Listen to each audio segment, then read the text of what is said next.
한동안 성완종 리스트 파문 이후에 총리가 이제 사퇴를 하고 공식으로 있었는데, 지난주에 이제 황교안 법무장관을 국무총리 내정을 했습니다. 그래서 이제 이 부분을 둘러싸고는 이제 뭐 여권에서도 상당히 좀 불만이 있는 분들도 계신 것 같고, 또 야당은 또 현직 법무장관 더군다나 공안의 상징과 같은 사람을 총리로 내정한 것에 대해서 상당히 반발하는 분위기고, 인사청문회를 통과할지 이 부분이 지금 걸려 있는 것 같습니다. 우선 황교안 국무총리 내정의 의미, 그리고 또 인사청문회 통과 전망, 이런 부분에 대해서 먼저 이야기를 시작을 하죠. 박통이 오래 들면서 지난 연말에 3인방 문재인 의원이 하면서 지지율이 굉장히 추락했지 않습니까? 연초까지. 그 이후에 이제 아이템으로 잡은 부분이 부패 척결을 통한 정치개혁이라는 표현을 쓰고 있거든요. 그러니까 4대 구조개혁 문제하고는 별도로 부패 척결을 통한 정치개혁, 이 문제를 갖다가 박통은 지금 자신의 이제 임기 말까지 가지고 갈 화두로 갖고 있다. 그래서 이제 그런 문제를 가지고 앞으로 자신의 전국 주도력도 확보하고 또 국민의 지지율도 높이기 위해서 부패 척결 과정들의 결국은 부패 네트워크의 핵심 고리에는 정치인도 있다. 그래서 그건 이제 정치개혁이라는 입장을 이렇게 연장해서 쓰는 거라고 보고 있는데요. 근데 이완구 총리가 그걸 하라고 시켰더니만 그냥 성완종 폭로로 낙마가 됐고, 이제 이 문제에서 그러면 박통이 선택할 수 있는 부분은 지금 한국의 보수 매체들, 많은 보수 매체들의 칼럼에 보면 마치 부패가 우리 사회에 없었던 것처럼 이야기를 하고 있어요.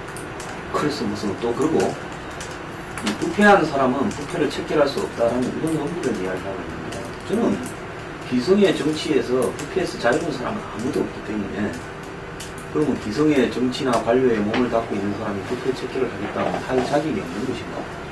그러면 대한민국의 부패는 영원히 척결되지 않는 건가? 이런 어떤 순환론법에 들어간다고 봅니다.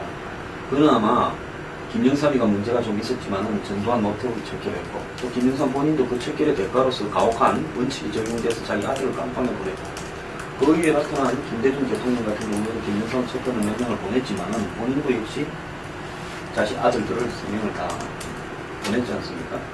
그리고 그 이후에 나타난 노무현 대통령도 행님이 갔고요. 그 척결들이 다 깜빵했다고.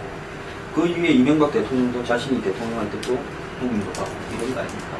그렇기 때문에 저는 부패 척결을 해야 하는 문제에 있어서 완벽히 깨끗한 도덕적으로 권위가 있어야만이 부패 척결을 할 수 있다 생각하지 않고요. 다소 부패한 사람이더라도 부패 척결을 갖다가 해야 되고, 또 그 칼을 부메랑으로 내맞아도 계속 부패 척결을 하는 것이 낫다고 생각하고 있습니다. 근데 대한민국의 기득권 언론들을 보면, 특히 보수 언론들이 저는 심하다고 보였어요. 자, 포스코 수사 나왔는데 안 나왔다. 뭐 잡히는 게 없고 영장이 기각됐다. 그래서 포스코 수사 그만해라. 자, 자원외교, 자원이 쌀 때, 요즘같이 쌀 때 더 적극적으로 해야지. 자원외교를 왜 하냐. 그리고 4대강 문제 없었다. 이런 말도 안 되는 이야기를 가지고 이 부패 척결을 막으려고 하고, 이것이 경제 활성화에 도움이 되지 않는다라는 식으로 이야기를 하고 있습니다. 그러기 저는 박근혜 대통령이 나중에 본인이요, 자신의 부패 척결의 이 칼에 부메랑으로 돌아와서 자기가 맞아 쓰러진다 하더라도 박근혜 대통령이 부패 척결을 하는 것은 다른 걸 하겠다고 하는 것보다 저는 훨씬 국가적으로 국민에게 유용한 카드라고 보고 있고요.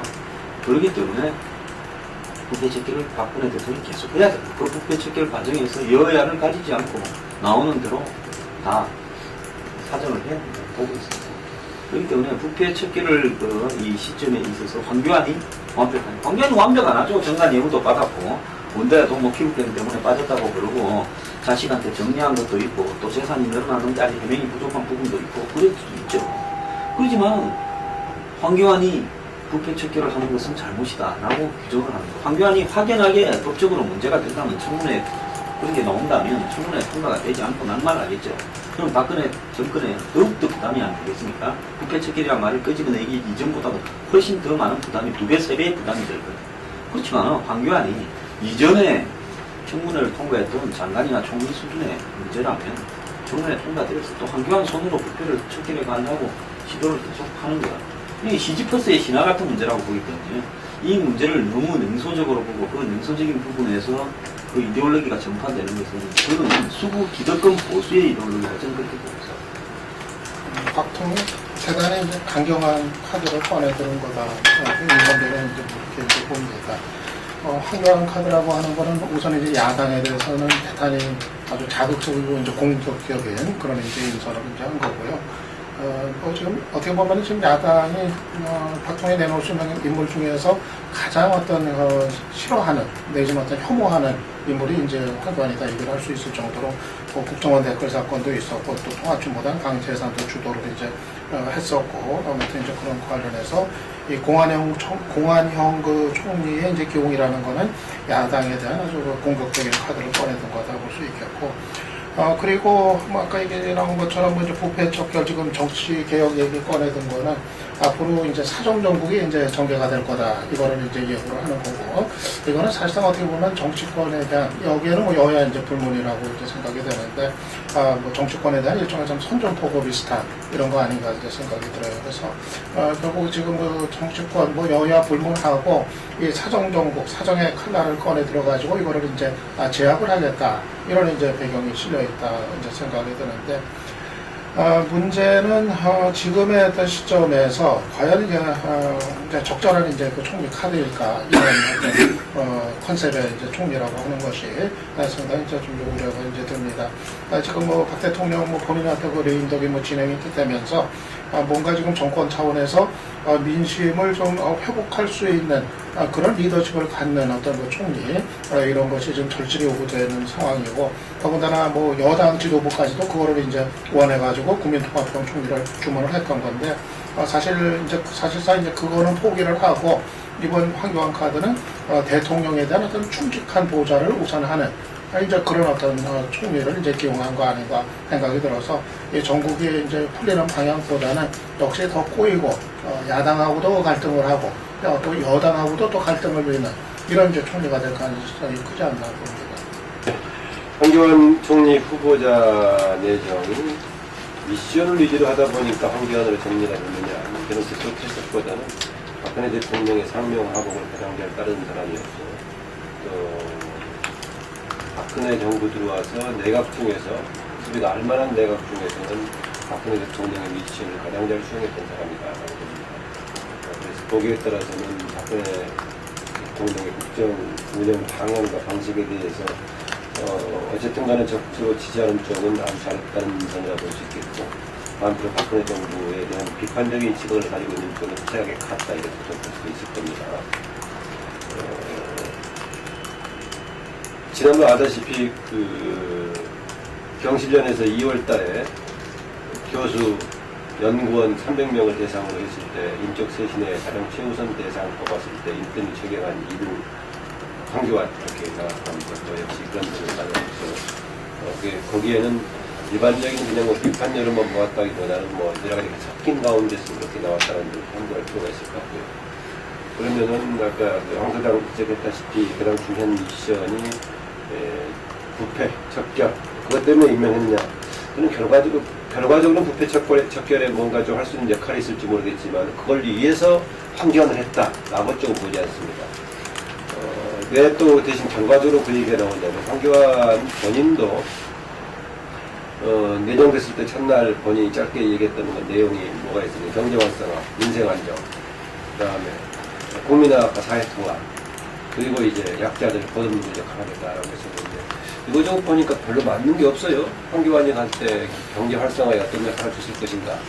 간접적으로 정부를 안정시켜서 경제 활성화에 혹시 도움이 될지 모르겠지만, 저는 황교안 이후로 전국이 오히려 안정될 것 같지 않다. 전 청문 과정도 좀 복잡한 것 같고요. 그렇게 생각이 되고, 민생 안정, 황교안 민생 안정, 무슨 상관이 있나 할지 모르겠는데, 국민화, 또 사회통합, 여기는 가장 지금 통합적인 화합적인 자세보다는 가장 그동안에 일방적인 주장을 해왔던 그런 쪽이 속해서 통합하고 화합적으로 조금 그렇게 맞지 않는 느낌이 좀 있습니다. 거기에다가 이제 통과 관련해서는 저는 현재 어차피 통과의 주제, 인사청문회 주체는 야당이 될 수밖에 없는데 여당은 대통령이 호응해줘야 되고요. 어땠다고 봤을 때 야당은 저는 박근혜 정부 들어와서 가장 미리부터 좀 안 된다는 입장을 시각을 줄 수 있는 가장 대표적인 사람이 지금 황교안이 아닌가라는 겁니다. 그동안에 되게 검증 과정에서는 어떤 사람이 문제가 불거지기 시작하면서 이제 부정적인 기류가 커지기 시작했죠. 그렇지 않고 이제 바로 나왔던 케이스가 이전에 나왔던 박상욱 대법관 정도였다고 봐야되는데 그보다 더 강하게 문제가 제기될 수밖에 없다. 그리고 저는 뭐 여당이 이제 인준하는 쪽으로 동의하는 쪽으로 간다면 결과적으로 될 수밖에 없겠지만 과정에서는 야당이 이런저런 얘기를 충분히 할 수 있을 것이다. 일단 그동안에 검증을 거쳤다고 하는 과거의 문제들도 새로운 차원에서 다시 충분히 조망될 수가 있겠고요. 또 당시에도 이미 야당이 거의 완전 반대에 가까울 정도로 부정적인 평가를 지난번 2013년에 처음에 통과할 때 나왔습니다. 그리고 이후에 세월호 참사 이후는 그 문제가 더욱 이제 엄격한 기준이 적용될 가능성이 있고 안대희 그 총리 후보자 등의 낙마 과정이 또 다시 한번 문제가 불거졌던 케이스도 있고요. 이후에 국정운영 관련해서는 조금 더 한쪽으로 편향된 긍정적으로 얘기하면은 박근혜 대통령, 박근혜 정부의 미션을 잘 수행했다고 볼 수 있겠지만은 총리 역할이라는 차원에서 봤을 때 너무 한쪽으로 편향된 이런 것이 있기 때문에 문제가 제기되겠고 저는 이 과정 속에서 그동안에 언론에 보도되지 않았던 또 일반적으로 알려지지 않았던 작은 거라도 하나만 더 붙어 불거진다면은 결코 인사청문회 과정이 쉽지 않을 것이다 이렇게 보고 있습니다. 실제 여당에서도 이번에는 좀 이렇게 통합형 총리를 바라는 김무성 대표의 발언이라든지 이렇게 많은 그런 기대를 실제로 표명했음에도 불구하고 또다시 법조인으로 하고 가장 강경 이미지를 갖다가 갖고 있는 한 총리의 후보를 내정했다는 것은 박근혜 대통령의 향후 정부 운영을 좀 예견할 수 있는 그런 부분이고 아마 좀 끝까지 마이웨이를 고수할 가능성이 크다 이렇게 보여집니다. 이제 그런 측면하고 실제로 제가 좀 이렇게 주변을 만나보니까 이렇게 한 총리 자체가 어떤 일을 풀어나가는 데 있어가지고는 상당히 정확하고 또 아래 위로 관계를 갖다가 잘 풀어내는 이런 좀 외유내강형의 어떤 일머리가 있는 사람이다. 뭐 이런 이야기도 들었고 그런 부분들이 이제 신뢰를 줬고 또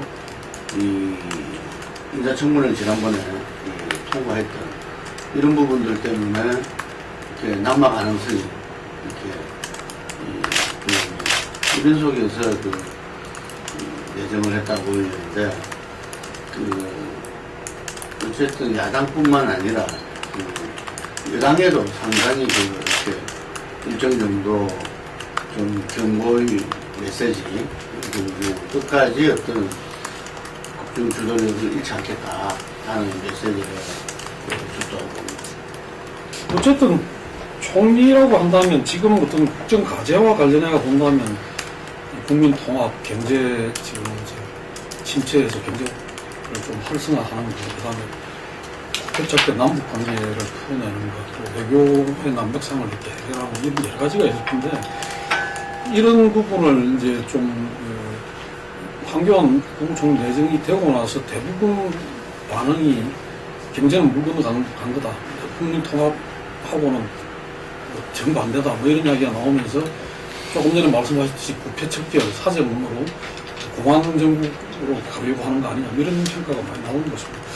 그래서 참 앞으로 박근혜 정부 남은 2년의 어떤 그런 나라 살림이나 그게 어떻게 될지 걱정되는 측면도 있고 또 우선 당장은 이제 만약 인사청문회에서 또 문제가 불거져가지고 한다면 굉장히 또 상황이 더 어려워지는 그런 상황이고, 근데 청문회 아까 말씀하셨지만은 뭔가 지금까지 밝혀진 거 외에 뭐가 불거지면 쉽지가 않다 그런 말씀도 하셨는데 좀 전망을 어떻게 하시는지 좀 이야기를 좀 해주시죠. 저는 이제 그 하나 빠뜨린 게, 박 대통령이 자꾸 이제 정치력 얘기 꺼내는 거, 이번 저 한교안 총리 꺼내면서도 몇 번씩이나 얘기를 했는데, 이건 대단히 좀 부적절한 대목가 아닌가 이렇게 생각이 들어요. 마치 청와대가 나서가지고 정치권의 개혁을 압박하는 거, 그런 이제 모양새를 비춰주고, 정치개혁이 뭐 필요하더라도 그건 이제 정치권이 책임지고 정치권이 이제 풀어가야 될 일이지, 자꾸 그거를 대통령이 나서가지고 정치개혁 해라.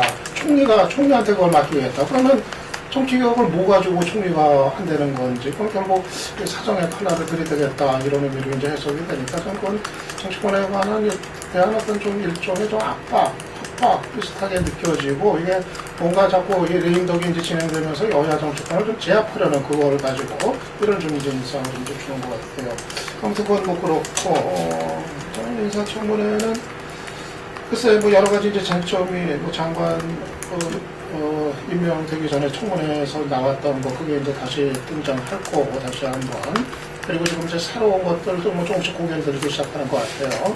그 딸과 관련해서 뭐 불법 증여 이제 논란이라든가 새로운 것들 이제 고개를 드는데, 이게 이제 지금 현재 야권에서 제기하는 문제나 그 새로운 논란거리들이 정치적 비판의 어떤 무기로는 상당히 이제 뭐 의미가 있고, 또 야권 입장에서는 무게를 실을 만한 내용이면 분명한데, 뭐 공안 총리라든가 뭐 이런 것까지 포함해가지고, 근데 이제 그거 가지고 뭐 야권이 이제 하려고 하는 이제 낙마까지 이제 가능할 것인가? 이거는 현재로서는 좀 이제 상당히 좀 불투명한 상황 아닌가, 그렇게 이제 보여져요. 그러니까는 구체적으로 어떤 그런 어떤 행위나 어떤 이런 거에 어떤 불법성, 이런 것이 이제 확인이 되지 않는 상태에서 어떤 뭐 의혹이라든가 또 이 정치적인 어떤 문제 제기라든가 이런 것만 가지고는 낙마까지 가기에는 현재까지는 좀 어렵지 않겠는가. 그래서 뭔가 야당이 청문회 과정에서 이제까지 나오지 않았던 정말 뭐 결정적인 어떤 한방, 이런 카드를 꺼내거나 아니면은 이런 뭐 새로운 내용들이 계속 나오면서 전반적인 여론이 상당히 좀 더 부정적인 쪽으로 급선회 하지 않는다면은 현재로서는 이게 낙마시키는 것이 저는 그렇게 쉬운 일은 좀 아니다. 일단은 좀 그렇게 봅니다. 총리를 임명할 때 통합형 총리다, 뭐 또 경제 총리다, 뭐 남북 관계에 대비한 총리다, 뭐 외교 총리다. 실제로 그런 총리가 한 명이라도 제대로 있었습니까? 그야말로 총리라는 것은 이 한국의 대통령 중심제 하에서 대통령과 가장 편한 사람을 총리로 시켜왔다는 것은 뭐 좌우 정권할 것 없이 다 그렇게 해왔다고 봅니다. 근데 뭐 이제 한 사람 총리를 임명할 때마다 그러냐 그러지 않냐 뭐 이야기를 하는데, 그건 그냥 하는 소리라고 봐요.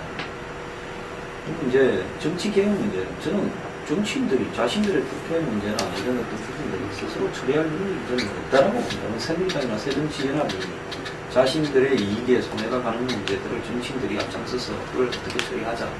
그러니까 박근혜 대통령은 자신의 어떤 생각이 있겠죠. 자신의 이해관계가 있어서 이걸 하겠지만, 뭐 역사가 발전하거나 그 국가가 한 단계로 투명해지거나 선진화로 가는 과정에서는 그 내막이 어쨌든 그 우리나라가 상당한 국회의 수준이 있다는 건 사실이고, 그 정점에 정치인 권력이 있다는 건 부인할 수 없는 이야기지 않습니까? 그렇기 때문에 저는 뭐 박근혜 대통령이 나름대로 국회 첫 길을 정치 개혁을 들고 놓을 때는 그런 부분들이 국민들한테 어떻게 아주 강하게 받아들여질 거냐. 지금 본인이 한 45% 정도의 지지율을 회복하는 과정에 그런 부분들이 실질적으로 반영되는 과정들을 보지 않았겠습니까? 그런 것들이 있다고 보고요. 그 다음에 청문회에서 봤을 때 저는 야권보다 현재 황교안, 야권은 그냥 내부에 분열되어 있고 여러 가지 부분을 황교안 청문회를 통해서 내부 단합을 좀 도모하자 이런 어떤 의도가 더 강하고, 혹이라도 또 소 뒷걸음치다가 뭐 쥐잡듯이 낙마하게 시키면 야권은 뭐 대성공이다 이런 생각이라고 보고, 황교안 통과를 진짜로 내심에서 반대하는 세력은 저는 여권이라고 보고 있습니다. 여권 내부에. 왜? 박근혜 대통령이 국회 척결을 할 때 어디서부터 국회 척결을 할까? 이전 정권부터 할 거 아닙니까? 그렇기 때문에 여권에서 이런 국회 척결 문제에 대해서 진심으로 반대하는 세력들이 있고, 이런 사람들이 지금 낭만을 시키기 위해 여러 가지 같은 수를 쓸 수 있다. 저는 그렇게 보지만은, 궁극적으로 이 크게 어떤 폭발적인 안이 터져나오지 않는다면 통과될 가능성이 높다. 이렇게 봅니다. 국회 접결 관련해서 지난번에 이완구 총리 때, 이완구 총리가 3월 12일 날 강화 양식을 발표했을 때, 그거를 총리가 할 일이냐, 그런 문제가 제기됐었죠. 검찰총장, 아니면 더 높게 가더라도 법무장관 정도는 열리는데, 총리가 특별 강화 양식을 발표해서 할 일이냐가 문제 제기됐는데, 그때 마침 양쪽에 법무장관, 황교안 법무장관, 정경수 장관들이 배석이 끝나는데, 지금 이제 그 당시에 옆에 배석했던 법무장관 정도가 아무 높여서 해도 된다 했는지 그 사람이 본격적으로 지금 총리에 이제 글을 올리는 것인데, 모르겠어요. 박근혜 대통령이 지금 최고의 국정과제를 총리까지 중심에서 가지고 부패 척결에 둔다라고 하면은 일면 이해될 수 있는 부분도 있을 것인데, 저는 뭐 그 목적을 위해서 황교안을 했다라고 저는 보지 않습니다. 아까 말했다시피 본인의 그동안에 지난 2년 3개월 동안 본인의 미션을 가장 잘 충실하게 수행했던 사람인다는 점에서 올려놨는데, 써먹을 때가 이제 부패 쪽밖에 없으니 간다라고 보고요. 정치전 개혁 관련해서는 월권이기도 하지만 무지의 소치다라고 봅니다. 황교안도 마찬가지고 박근혜 대통령 마찬가지고 정치개혁이란, 그러면 한정해서 부분을 써야지 이것을 정치개혁을 대통령이 할 수 있는, 특히 이제 총리가 맡아 정치개혁을 이야기한다면 우리나라 역사에서 아주 옛날 빼놓고 행정부가 주체가 돼가지고 정치개혁을 하는 사례가 있었나. 그냥 무슨 뭐 비리 척결을 할 수 있겠지만은, 정권 관련해서 비리 문제를 척결할 수 있겠지만, 이것을 정치개혁이라는 용어를 쓰는 것 자체가 저는 무지의 소치라고 보고요. 인사청문회 관련해서 이런 점이 있습니다. 그동안에 계속 얘기하고, 이번에 그 황교안 후보자 발표한 때 백브리프를 통해서도 신상털기 하지 말고 자질검증해달라고 얘기했었는데요. 실제로 우리가 신상털기 하지 않고 자질검증 이야기하면 대부분 주관적인 판단일 수밖에 없습니다. 지금 황교안 문제 제기되다시피 거의 유일하게 역사관 정도가 이제 심각하게 지난번에 문창 제기돼가지고 논란이 됐는데, 나머지 빼놓고 그럼 얘기한다면 신상과 관련된 문제를 제기하지 않고 다른 자질을 다룬다면은 누가 결정적인 하더라고 얘기할 수 있을 것인가. 심지어 옛날에 자질 논란에 나왔던 윤진숙도 그냥 넘어가서 장관도 하고 했었는데, 그 점에서는 저는 이것은 절대적인 위법성 여부를 따질 수 없는 문제이기 때문에 자질의 편향이라든가 이런 걸 가지고 낙마시키기 쉽지 않다라는 것도 조금의 잘못된 기준 아닌가 생각이 들고요. 또 하나, 총리의 역할이라는 것이 그동안 역대 봤을 때 대통령이 마음에 드는 사람, 대통령의 미션을 잘 수행하는 사람 쓰는 게 아니냐라고 했을 때요. 그렇지 않다. 저는 총리의 역할은 대국민 이미지가 굉장히 중요하고, 그 국민 이미지는 또 한편으로는 국회와의 관계 속의 역할하는 총리 역할이 가장 중요하다. 뉴스 보도도 될 때도 총리는 역시 국회에서 대정부 질의 과정 속에서 어떤 역할을 해주느냐라는 거였는데요. 이 점에서 봤을 때 황교안 법무장관이 그동안에 국회에서 해왔던 것을 보면은 지금 총리가 보여줘야 될 역할하고는 정반대되는 쪽이었을 거라고 봅니다. 상대적으로 그동안에 비교적 민주화 이후에 좋은 평가를 받는 최근에 김황식 총리가 이제 모범적인 사례라고 볼 수 있겠는데, 국회가 문제를 지적하면은 상당 부분 받아들여주는 것처럼, 야당의 주장에도 뭔가 수렴이 되는 것처럼 스펀지가 있는 것처럼 얘기가 됐죠. 그럼에도 불구하고 동시에 또 자기가 의도하고 있는 정부의 목적을 또 충분히 전달하고 일반들이 관철시켰는데, 그런 관점에서 총리 역할이 가장 중요하지 않나. 앞으로도 아마 내부적으로 무슨 뭐 정무를 총괄하고 국정을 총괄하는 면도 있겠지만, 저는 가장 중요한 부분이 국회에서의 그 연기라는 고릴 건데, 그 점에서는 과연 잘 수용할 수 있을까? 이게 저는 이제 정국 안정에 오히려 불안정의 요인이 되는 소지가 있고, 홍수장 잘 지적했다시피 또 비리 척결 과정이 여당하고도 조율을 쉽게 하기 어려운 면이 있어서, 이런저런 모든 문제가 저는 향후 정국이 황교안 장관 체제와 더불어서 안정보다는 불안정 쪽으로 같이 갈 가능성이 있다고 봅니다. 예. 아마 이제 본격적으로 인사청문회가 곧 시작이 되고, 여기서 뭐 지금 언론에서 검증이 시작된 단계로 봐야 될 건데, 추이를 좀 봐야 될 것 같습니다. 어떤 새로운 문제들이 불거지는지. 그 다음에 또 지난번 한번 인사청문회를 거쳤기 때문에 상당한 문제들은 이미 이제 뭐 드러나 있는 것 같습니다. 그 병력 문제라든지 또 이 정관 외우로 재산 증식하는 문제라든지 여러 가지가 드러나 있기 때문에 그런 문제들을 어떻게 재조명하느냐, 또 새롭게 드러나는 문제가 있다면 이걸 어떻게 다루냐는 것은 앞으로 좀 더 추이를 봐야 될 것 같습니다. 다만 인사청문회에서 정말 심각한 문제가 있어가지고 이게 통과가 안 되는 거나 대통령 스스로가 이렇게 거둬들여야 되는 그런 상황이 된다면 이 정부는 또 어떻게 갈지 모르는 그런 이때의 그런 혼란에 빠질 수도 있다. 이런 걸 좀 봐야 될 것입니다. 다음 특별히 더 붙이는 말씀 없으면 다음 넘어가겠습니다. 네. 지금 5월 한 달 동안 공무원 연금법 처리, 연금 개혁도 사고, 여러 가지 혼선도 빚어졌고, 또 이제 문제가 있었습니다만, 이제 좀 마무리 단계로 접어드는 것 같습니다. 다만 이제 앞으로 이 문제 처리와 더불어가지고, 요번에 문제가 제기됐던 국민연금이나 기초연금 이런 앞으로 우리나라에서 연금 정치가 얼마나 활성화되느냐 이런 문제는 조금 이제 지켜봐야 될 것 같습니다만, 이 마무리하는 과정에서 지금 아마 보건복지부 장관 거치 문제 이런 게 조금 걸려 있는 것 같은데 어떻게 마무리가 될 거라고 보시는지, 또 앞으로 연금 정치하고 관련해가지고 어떻게 발전돼 가야 된다고 보시는지 좀 이야기를 나눠보죠. 저는 제가 볼 때 웃어서 같이 붙는 게 안 맞겠나? 다 붙으면. 여야가 거의 합의가 됐다고 보고요. 공무원 연금 개혁 법안 자체는 지난번 합의 수준에서 손 안 대고 그대로 가는 것 같고, 그 다음에 이제 뭐 야권의 청년을 위해서 야당이 국민연금 소득 대체율 50% 부분은 검증 후 논의한다 해서 사회적 대표할 기구에서 실질적으로 어느 말이 맞는지 소득 대체율을 40에서 50으로 10% 올리면 그에 따르는 예를 들어서 이 추가적으로 내야 될 돈이 문영포 장관의 이야기처럼 2배냐, 즉 구의 세정에는 9%에서 18%가 되냐, 안 그러면 학자들이 주장하는 15%냐, 안 그러면 야당이 주장하는 9%에서 1%, 1.몇% 올리는 데는 1.3%냐, 이런 수준에서 그걸 갖다 논의해보기로 한다는 걸 갖다가 규칙에 넣는 걸로 검증 후 논의한다, 이렇게 해서 그렇게 이제 끝낼 걸로 보이는데요. 여기서 웃기는 건 국민을 거의 원숭이 수준으로 한다는 겁니다. 실제로 이건 개혁도 아니고 아무것도 아니죠. 이 정도 개혁을 하려고 2016년에 터진 폭탄은 2022년까지 6년 연기하고 2022년에 2006년에 났던 3, 4조 대의 적자가 그대로 또 발생하는 거 아닙니까? 그걸 이런 일은 한번 손대기가 굉장히 어렵고 앞으로 또 어느 대통령이 이거 손댄다고 나오겠어요? 그러니까 결국은 한번 고칠 때 제대로 고치고, 또 거기에 따르는 국민연금과의 공무원연금과의 격차 문제는 이 공무원 연금을 논의할 때 이야기돼야 되는 게 아니라 기존의 국민연금으로서 과연 거기에 살아갈 수 있나? 공무원 연금 한 300만 원 안팎 되는데 국민연금을 받는 사람은 평균 32만 원 받는다는 거 아닙니까? 그거는 못 살죠. 그리고 국민연금에 해당 안 되는 국민들이 또 1000만 명도 더 있거든.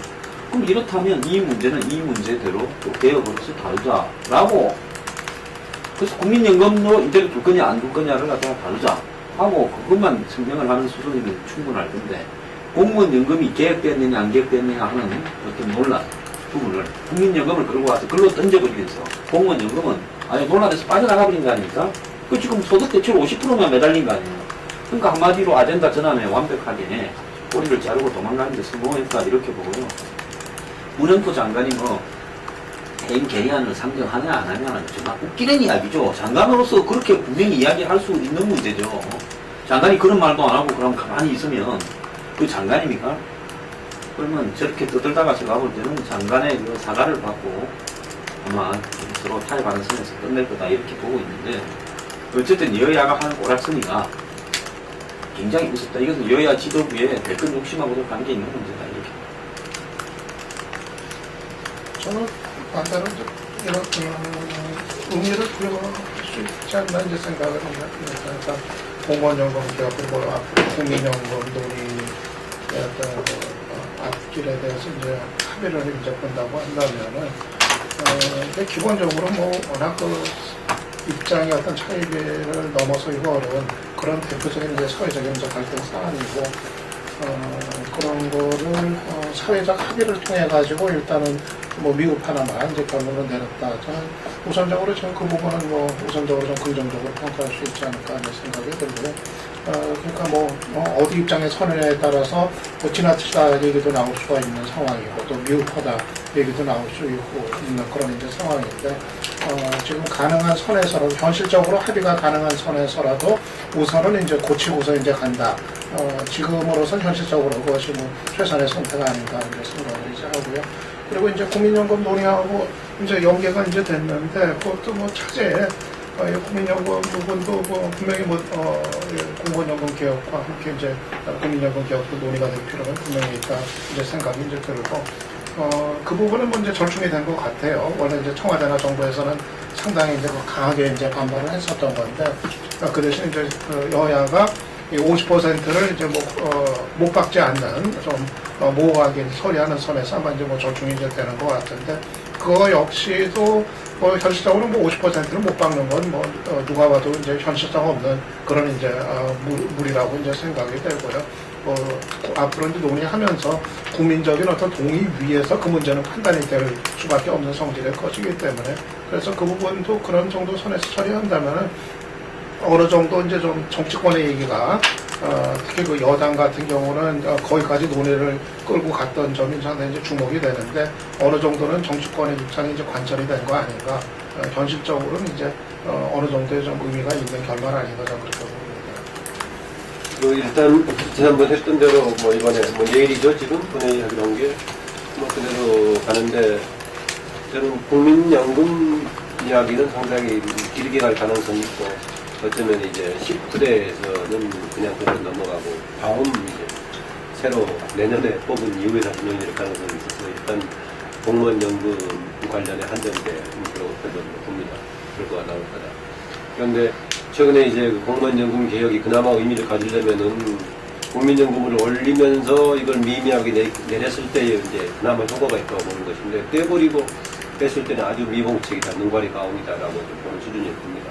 강 수장이 좀 지적했던 것 같은데 원숭이로 보느냐라고 했던 것 같은데 저는 효과 자체도 있지만은요 무슨 재정 관련해서는 저는 황당하다.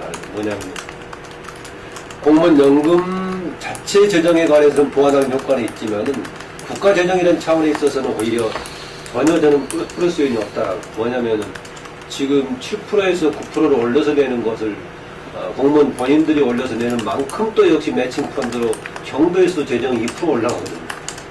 이거는 지금 금방 바로 몇 년 안에 올라가는 것인데 이것이 저는 1.9에서 1.7로 줄이는 이상으로 훨씬 더 이게 지금 많은 비중을 차지하는데 마치 이번에 공무원연금 개혁을 통해서 재정 적자를 좀 메꾸는 데 도움이 되는 것처럼 얘기하는데 공무원연금 재정 자체는 도움이 될지 모르겠지만 국가 재정 전체로 봤을 때는 같은 상황이건 오히려 악화될 수 있다. 이 부분은 전혀 지적을 하지 않고 있어요. 마치 공무원들만 위해서 하늘에서 돈 가져와서 내는 것처럼 공무원들이 2% 내는 만큼 똑같이 국가 재정에서 2% 추가로 좀 재원이 확보돼야 되는 상황인데 이 부분은 언급하지 않고 있다는 점을 하고 싶습니다.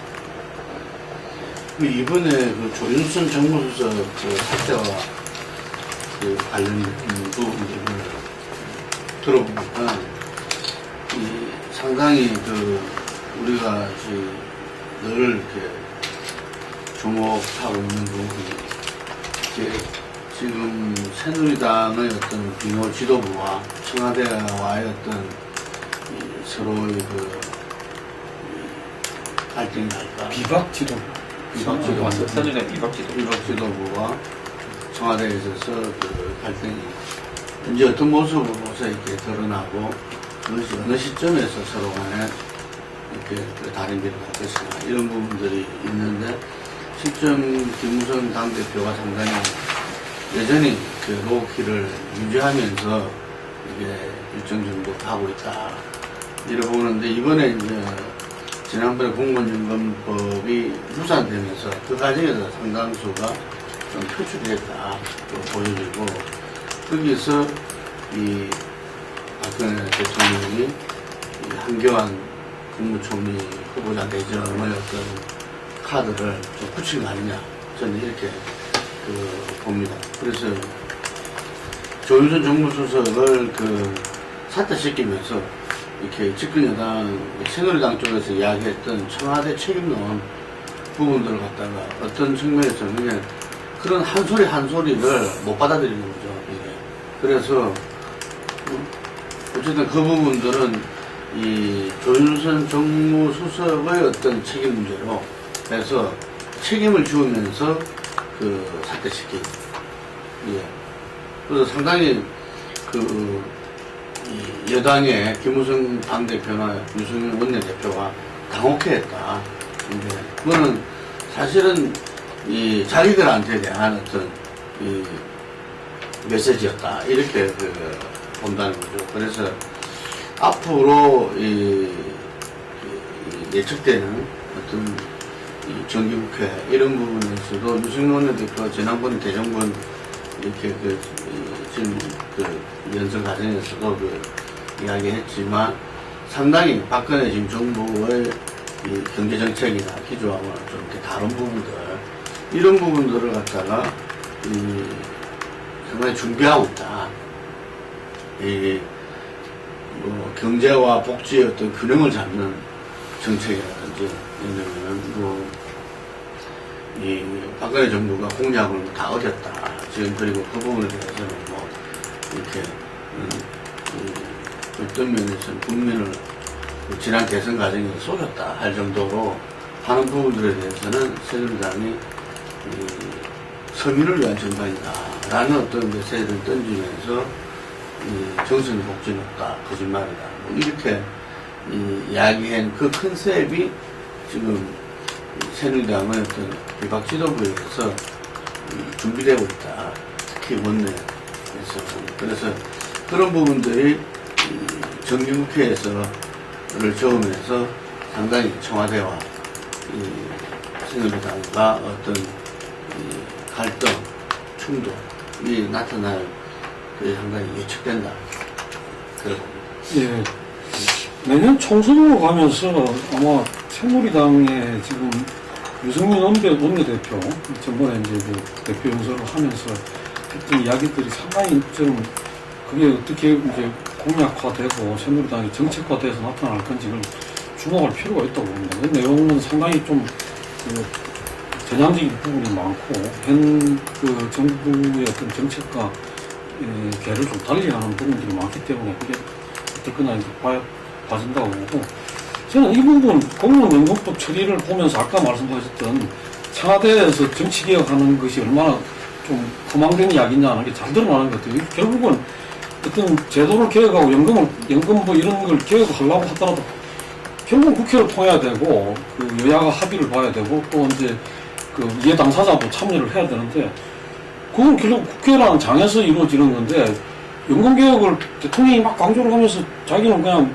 아무것도 안 하고 있으면서 저렇게 결과적으로 타협안에 대해서 또 저렇게 하는 부분이 뭘 의미하는지는 좀 볼 필요가 있다 그렇게 생각이 됩니다. 청와대 역할 관련해서는 저는 왜 재정 분야가 전문 분야라고 하는 안종범 경제수석은 뭐 하고 있었나? 실제 내부에서 무슨 역할을 하면서 이제 결과만 조윤선 전 정무수석 등을 통해서 나타나게 한 것인지는 모르겠는데 해당 분야의 전문가가 청와대 수석을 했으면서 결정 과정에서의 심지어는 국회에서 했던 내용을 자세히 잘 모르고 그냥 지나치면서 대충 묵인했다라는 식으로 얘기하는 것이 맞는 얘기인지 황당해요. 차원영 고영복 수석도 있고 재정 분야 전문 안정범 수석도 있는데 이번 결정 과정에서 청와대에서 해당 분야 전문가들의 역할이 겉으로는 전혀 안 보이는 것 같아서 어떤 배경 속에서 그랬나 안정범은 이번에 이제 빠지려고 그랬나 어쨌든 모르겠어요. 저는 청와대가 일권 내부에 아마 목표 가이드라인까지도 내렸다고 봅니다.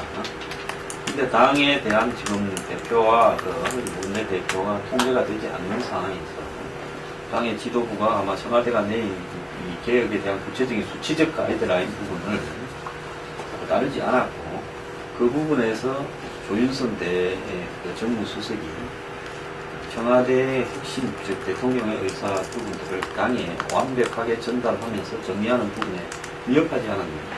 지금 한간의 일각에는 청와대에서 대통령을 위해서 일하는 사람이 또 당과도 원만하게 가려고 여러 가지로 이중 플레이도 좀 하고 있다 이런 이야기도 좀 있어요.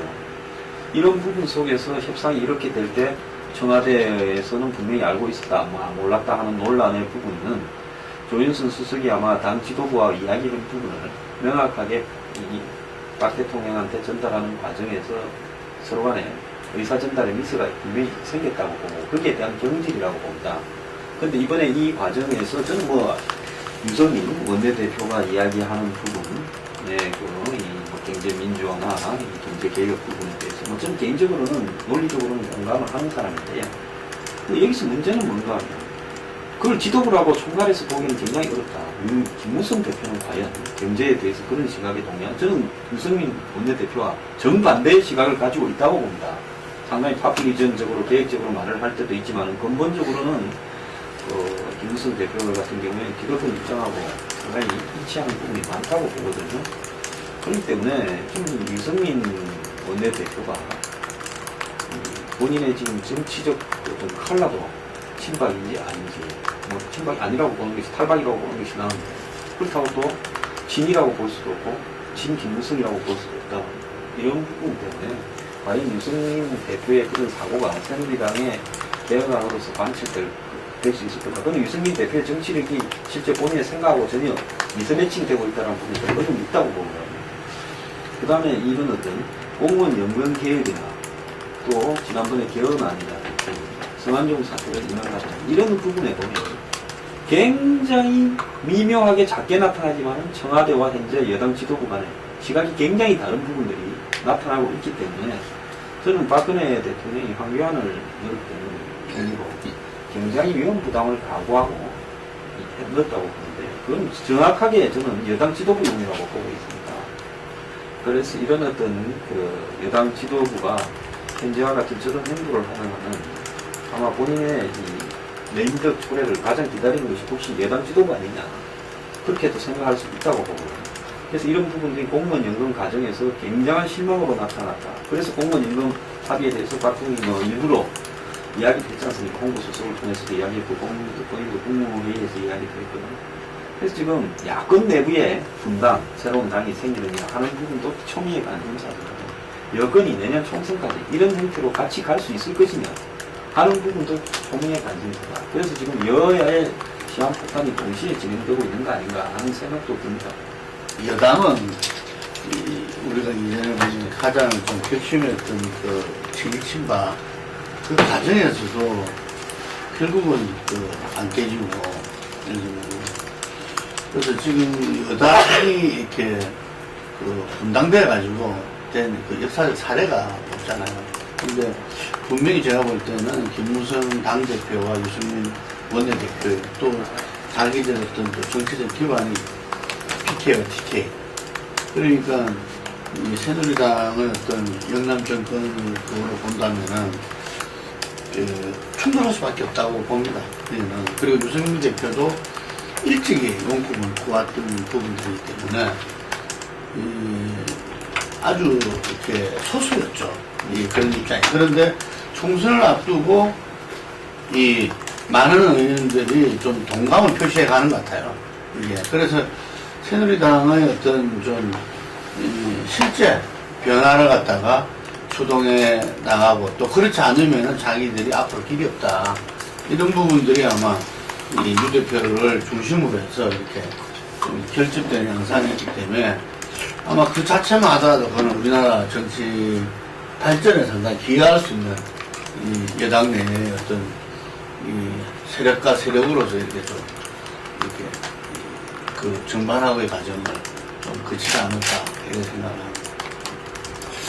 예, 그 점은 어떻습니까? 지금 이번에 이제 문제 일부가 드러났다고 봅니다. 그러니까 지금 이제 국민연금 제도가 갖고 있는 문제점과 한계, 그다음에 앞으로 이걸 갖고 제대로 고령 사회를 대비할 수 있겠느냐는 문제, 뭐 이런 더불어 가지고 또 연금제도, 이 국민연금, 공무원연금하고 일반 국민연금하고 차이가 엄청나죠.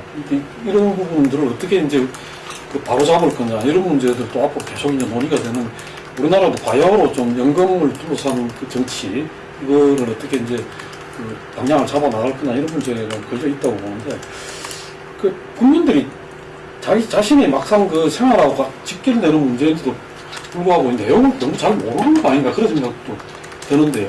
그 점은 어떻습니까? 우리나라의 이 수치적인 문제가 논점으로 벌어지기 때문에 국민들이 거의 대부분을 가지지 못하고 그냥 비상적으로 형성되는 여론에 따라서 자기의 의사를 결정하는 게 굉장히 오래됐다고 봐요. 그래서 이 한국 국민들이 솔직히 경제 교육이나 이런 교육이 제대로 되지 못하고 있다. 저는 이렇게 보는데요. 어제 그 네이지신문에 보면 그 이념 갈등이 아니라 가장 한국의 중요한 갈등이 뭐냐 하니까 빈부 갈등이고 또 계층이 계속 하락하고 있다는 사람이 30%. 그러니까 소득이 자산이 낮은 계층일수록 하락 속도가 빨라지고 높은 계층일수록 더 상승이 빨라집니다. 양극화가 극심화해진다는 우려가 나왔고 또 그게 자영업자나 서비스 쪽에 종사하는 사람이고 50, 60대로 갈수록 더 심화되고 있다. 그래서 이제 국민들의 계층의식이 형성될 수 있는 토대가 마련됐다. 이런 어떤 부분이 있는데 저는 솔직하게 그 한국에 지금 벌어지는 이런 각종 논란들이 사실은 3만 불을 훨씬 넘어서 요즘 한 4만 불 해야 제대로 된 성진국이니까 한 4만 불 입구 정도에 가서 벌어져야 되는데 지금 그때보다도 한 1만 불이나 부족한 중진국 상위권 수준에서 이 논란이 일찍 터져버렸다고 저는 보고 있거든요. 그 다음에 이 한국의 경제 성장은 사실상 앞으로 저는 거의 불가능하다고 보는 상황에서 경제가 성장되지 않고 그렇다면 이 전체 GNP나 이런 부분들이 크게 성장하지 않고 더 줄어들 가능성도 있고 또 나아가서 국가의 세수라든지 재정 수입은 더 줄어들 상황에서 이 국민의 부담이 될 수 있는 그 임금 문제가 지금 제기가 되었다고 보고 있거든요. 그래서 굉장히 솔직히 말하면 심각한 상황이라고 보고 있습니다. 국민들이 어떤 국가에 대한 바라는 의식은 보편적 복지 논란이라든지 이런 걸 통해서 커져 있고요. 그리고 국민들 스스로가 이런 부분을 부담해야 될 어떤 준비는 능력이 안 돼 있고 이런 부분 속에서 논란이 그냥 수치만으로 전개가 되고 있는데 솔직히 지금 현재의 국민연금 수준에서 은퇴하고 국민연금 받는 사람 직장에 뭐 다니다가 조금씩 받거나 자기가 사보험 들은 사람 외에 그냥 30만원, 32만원의 국민연금을 가지고 노후를 대비한다. 거의 불가능하지 않습니까? 그래서 노인층의 6%가 빈곤층이다라는 이야기가 있어요. 은퇴해버리고 나면 재산도 거의 없고 자식 교육시키고 장가 보내고 하면 이제 겨우 집안채 정도 들고 그냥 수입이 없이 살아가는 사람들인데 이걸 방치하고는 국가적으로 정말 큰 대란이 벌어질 수 있다. 근데 이걸 개혁하려고 그러면 어떻게 해야 되나? 국민연금에 손을 대서 국민연금 실질적인 소득을 보완해 줄여야 되는데 지금 그 내일 젊은 층은 줄어들고 있고 경제는 성장하지 않고 세수는 줄어들고 사회 부담률도 점점 줄어들고 있다. 그래서 이런 어떤 공무원연금 계획이나 국민연금 계획을 논의하기 이전에 여기에 대해서 한 1년 정도는 미리 예고하는 그런 어떤 정보나 자료, 왜 심각한가 이런 것들이 정치권이나 정부에 의해서 국민들한테 주어지고 국민들이 거기에 대한 심각성을 인식한 상태에서 적어도 논란이 전개돼야 되는데 그러지 못하고 갑자기 뭐 숫자상으로만 국회에서 등장하고 청와대에서 등장하고 이런 부분이 문제가 아닌가 생각합니다. 노인 빈곤은 이제 14%고요. 네?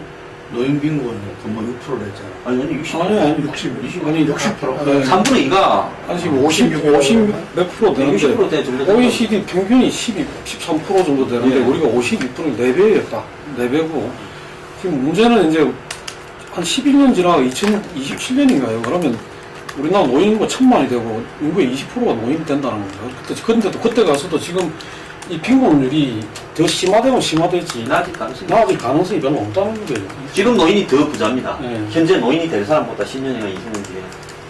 이번에 공무원연금을 국민연금하고 같이 연계해서 논의하게 되면서 국민들이 이런 조금 변화, 개선을 만들어줄 것 같아요. 왜냐하면 그동안에 공무원연금은 혜택 성격으로 국민 기반들이 이해하는 성격이 굉장히 강했죠. 그랬다가 이제 국민연금하고 같은 차원에서 이제 논의했던 지각을 갖게 됐고요. 지금 황 소장 지적했다시피 정말 미래가 굉장히 불안하고 심각할 정도의 상황이라면은 이것을 보충하는 방법이 국민연금의 성격 자체를 상당히 바꾸는 방향을 갈 수밖에 없지 않겠어요. 사회보험의 성격에서 이제 뭔가 공적 부재를 강화하는 쪽으로 기초연금을 뭐든 해가지고 한 다음에 다시 원점에서 나왔던 대로 우리나라의 복지 수준의 중요한 부분을 차지하는 여기에서 이제 다시 또 이제 밤새 조정의 문제까지 갈 수밖에 없는 근본의 문제를 이번에 오히려 던지고 있다. 저는 그렇게 봅니다. 예, 이 문제는 뭐 앞으로 우리가 방금 지적하셨듯이 지금 우리가 저부담 저복지 그런 상황에서 이대로 갈 수가 없다면 이제 중부담 중복지 뭐 전번에 우리가 유승민 대표 표현에 따르면 OECD 평균치 정도는 가야 된다. 그게 이제 중부담 중복지 정도가 될 텐데 그렇게 가기 위해서는 이제 정세 문제도 같이 따르고 그다음 각종 이제 지금 그 사회보장제도 그다음에 또 이제 공적연금제도 이런 것들이 같이 검토가 돼야 될 그런 상황으로 접어드는 것 같습니다. 좀 추이를 보기로 하고